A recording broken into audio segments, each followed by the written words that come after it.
إن الله لا يغفر أن يشرك به ويغفر ما دون ذلك لمن يشاء ومن يشرك بالله فقد افترى إثما عظيما ألم تر إلى الذين يزكون أنفسهم بل الله يزكي من يشاء ولا يظلمون فتيلا انظر كيف يفترون على الله الكذب وكفى به إثما مبينا.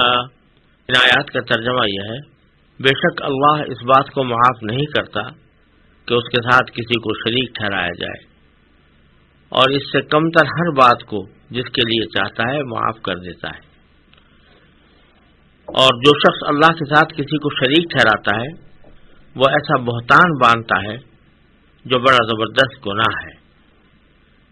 کیا تم نے ان لوگوں کو نہیں دیکھا جو اپنے آپ کو بڑا پاکیزہ بناتے ہیں، حالانکہ پاکیزگی تو اللہ جس کو چاہتا ہے عطا کرتا ہے، اور ان پر ایک تاگے کے برابر بھی ظلم نہیں ہوتا. دیکھو یہ لوگ اللہ پر کیسے کیسے جھوٹے بہتان باندھتے ہیں، اور کھلا گناہ ہونے کے لیے یہی بات کافی ہے.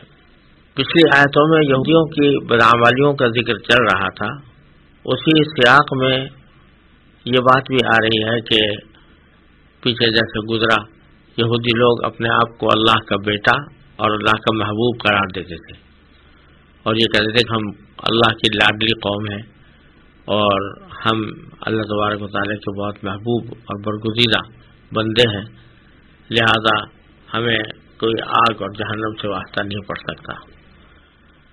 تو اللہ تبارک و تعالیٰ اس کے مقابلے میں یہاں پر یہ فرما رہے ہیں کہ اول تو تمہاری طرف سے کئی گڑبڑیں ایسی ہیں، کئی خطائیں، کئی غلطیاں ایسی ہیں کہ جس کے نتیجے میں تم جو اپنے آپ کو بڑا قرار دے رہے ہو یا پاکیزہ قرار دے رہے ہو اس کا کوئی جواز نہیں بنتا.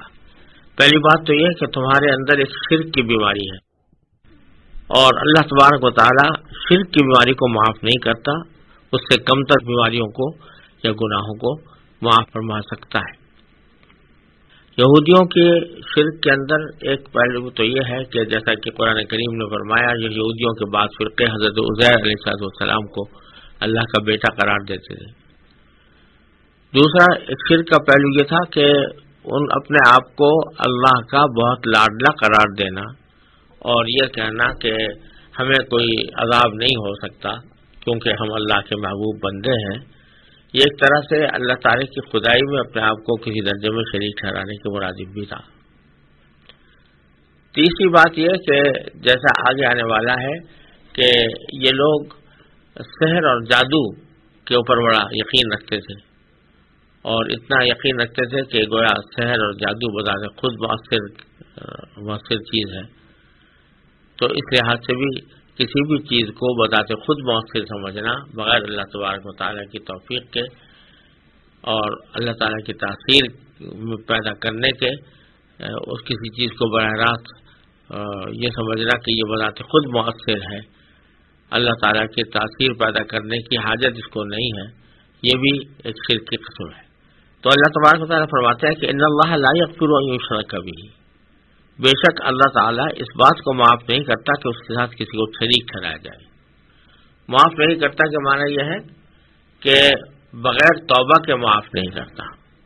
ہاں اگر کوئی توبہ کر لے شرک سے اور مسلمان ہو جائے تو پھر شرک وہ مشرک ہی نہیں رہا، پھر بے شک اس کی معافی ہو جائے گی، لیکن بغیر توبہ کے معاف نہیں. اور اس کے دوسرے معنی یہ ہے، بعض گناہ تو ایسے ہوتے ہیں کہ اللہ تبارک و تعالیٰ آخرت میں ان کی سزا دیں گے، اور سزا دینے کے بعد معاف فرما دیں گے، پھر ایمان کی وجہ سے بندہ پھر دوبارہ جنت میں چلا جائے گا اور جہنم سے اس کو نجات مل جائے گی. تو گویا اللہ تبارک و تعالیٰ نے اس کو سزا دینے کے بعد معاف کر دیا. لیکن شرک ایسی چیز ہے کہ اگر شرک سے توبہ نہیں کی کسی نے اور اسی حالت میں اس کا انتقال ہو گیا تو اب اللہ تبارک و تعالیٰ جو اس کو سزا دیں گے، سزا دینے کے بعد بھی معافی نہیں ہے. جتنا سادہ سزا بھگتتا جائے گا، ساری زندگی اس سزا کے بھگتنے میں گزار دے گا، اور تمام گناہوں کا بوجھ اس کے اوپر اس طرح رہے گا کہ جیسے وہ کبھی بھی ان گناہوں سے پاک نہیں ہو سکتا اور ہمیشہ ہمیشہ جہنم میں رہے گا. تو اللہ تعالیٰ کبھی معاف نہیں کریں گے اس کو. یہ نہیں ہوا کہ کچھ سزا دے کر معاف کر دیں. لیکن فرمایا کہ وہ یغفر ما دون ذلک لمن یشاء، اور اس سے کمتر یعنی شرک سے کمتر جو گناہ ہیں ان کے لیے جس کے لیے چاہتا ہے اللہ تعالیٰ معاف کر دیتا ہے. یعنی توبہ کے بعد تو سبھی کے گناہ معاف ہو جاتے ہیں، لیکن بغیر توبہ کے بھی بعض اوقات اللہ تبارک و تعالیٰ جس کے لیے چاہتا ہے معافی دے دیتا ہے. یا کم از کم یہ کہ معمولی سزا دینے کے بعد جو آخرت میں ہے سزا دینے کے بعد پھر معاف کر دے اور پھر اللہ تبارک و تعالیٰ اس کو جنت میں داخل کر دیتے ہیں. تو شرک لیکن ایسی چیز ہے کہ اس کی معافی کا کوئی راستہ نہیں ہے سوائے توبہ کے. آدمی توبہ کر کے اسلام قبول کرے اور شرک سے تائب ہو. اور پھر ساتھ یہ فرمایا کہ یہ سزا جو ہے یہ بات جو کہی جا رہی ہے کہ شرک کی معافی نہیں ہے تو یہ کوئی ظلم کی بات نہیں. وہی شرک باللہ فقد افترى اثما عظیما. شرک ہے ہی ایسا کام کہ جو شخص اللہ کے ساتھ کسی کو شریک ٹھہراتا ہے وہ ایسا بہتان باندھتا ہے جو بڑا زبردست گناہ ہے. یعنی اللہ کے لیے کوئی شریک ٹھہرانا یہ بہت بڑا بہتان ہے جو اللہ کے اوپر باندھا جا رہا ہے. اس واسطے یہ جرم ہی اتنا بڑا ہے کہ اس کی معافی بغیر توبہ کے نہیں ہو سکتی. پھر فرمایا الم تر الی الذین یزکون انفسہم، کیا تم نے ان لوگوں کو نہیں دیکھا جو اپنے آپ کو بڑا پاکیزہ بناتے ہیں. تزکیہ کے لفظی معنی ہے پاک کرنا، اور اس کے دوسرے معنی یہ ہوتا ہے کہ کوئی شخص اپنی یا کسی کی کوئی تعریف کرے اور اس کو عیب سے پاک بتائے کہ اس میں کوئی خرابی نہیں ہے، اس میں کوئی عیب نہیں ہے. تو فرمایا جا رہا ہے کہ ان لوگوں کو ذرا دیکھو جو اپنے آپ کا تزکیہ کرتے ہیں، یعنی اپنے آپ کو بے عیب بتاتے ہیں، کہتے ہیں کہ ہمارے اندر کوئی عیب نہیں ہے اور ہمارے اندر اچھائی اچھائی ہے.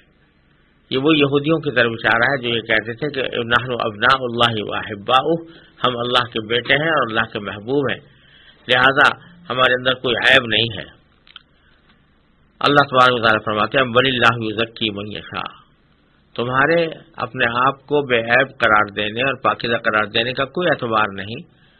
اعتبار تو اللہ تعالیٰ کے تزکیے کا ہے کہ اللہ تبارک و تعالیٰ کسی کو بے عیب قرار دے یا اللہ تبارک و تعالیٰ کسی کی تعریف کرے، اللہ تبارک و تعالیٰ کسی کے اچھے کام کا اعتراف فرمائے، تو یہ تزکیہ بے شک معتبر ہے. واللہ یزکی من یشاء، اللہ تبارک و تعالیٰ جس کو چاہتا ہے پاکیزگی عطا کرتا ہے یا پاکیزگی کا اعلان کرتا ہے، جس کے لیے چاہتا ہے کہ اس کا تزکیہ کر دیتا ہے اور لوگوں کے سامنے بتا دیتا ہے کہ یہ شخص بے عیب ہے اور اس میں کوئی عیب نہیں ہے. ولا یظلمون فتیلا، اور ان لوگوں پر ایک تاگے کے برابر بھی ظلم نہیں ہوتا. یعنی جب اللہ تبارک و تعالیٰ کسی کو اچھا قرار دیتا ہے، کسی کو برا قرار دیتا ہے، کسی کو اجر کا مستحق قرار دیتا ہے، کسی کو گناہ کا اور عذاب کا مستحق قرار دیتا ہے، تو یہ اس کی قدرت اور حکمت کا نتیجہ ہوتا ہے. ہر ایک شخص سے اس کے اعمال کے مطابق اور اس کے کردار کے مطابق معاملہ کیا جاتا ہے، لہذا کسی کے ساتھ کوئی ظلم نہیں ہوتا، تاگے کے برابر بھی ظلم نہیں ہوتا. فتیل در حقیقت ایک اس تاگے کو کہتے ہیں جو عام طور سے کھجور کے گٹھلی کے اندر پایا جاتا ہے، تو اس کو فتیل کہا جاتا ہے. اور بعض اوقات مطلق دھاگے کو بھی، چونکہ فتیل کے لفظی معنی ہے بٹا ہوا، تو جب دھاگے کو بٹ کر کوئی کپڑے کا اصل بنایا جاتا ہے تو اس کو بھی فتیل کہتے ہیں.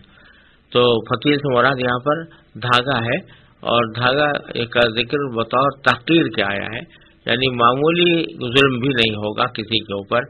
جس کے ساتھ بھی معاملہ ہوگا وہ اس کے اعمال کے اور کردار کے مطابق ہوگا اور انصاف کے عین تقاضے کے مطابق ہوگا. پھر فرمایا کہ انظر کیف یفترون علی اللہ الکذب، دیکھو یہ اللہ پر کیسے کیسے جھوٹے بہتان باندھتے ہیں. یعنی یہی بہتان کہ اللہ تعالیٰ نے ہمیں اپنا محبوب بیٹا بنا لیا ہے، لہذا ہم کچھ بھی کرتے رہیں ہمیں کوئی گناہ نہیں ہوگا. یہ ایک بہت بڑا بہتان ہے جو اللہ تعالیٰ کے اوپر عائد کیا ہے. وکفا بہ اسما مبینا، اور کھلا گناہ ہونے کے لیے یہی بات کافی ہے کہ آدمی اللہ تعالیٰ کے اوپر جھوٹا بہتان لگائے اور اللہ تعالیٰ کی طرف وہ بات منسوب کرے جو اللہ تعالیٰ کی شایان شان بھی نہیں ہے اور اللہ تعالیٰ نے کہیں فرمائی بھی نہیں.